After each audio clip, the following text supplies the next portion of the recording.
जवान हो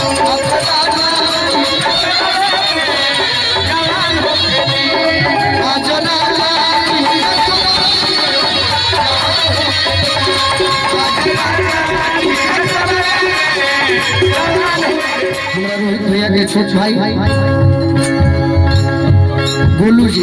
अच्छा मैंने छोट भाई गोलू जी शिवानी हरदम कहले कि भाई गोलू राजा कतनो चाहस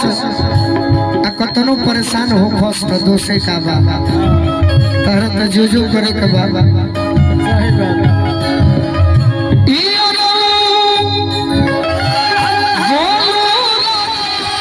लास्ट में लेके कह दिया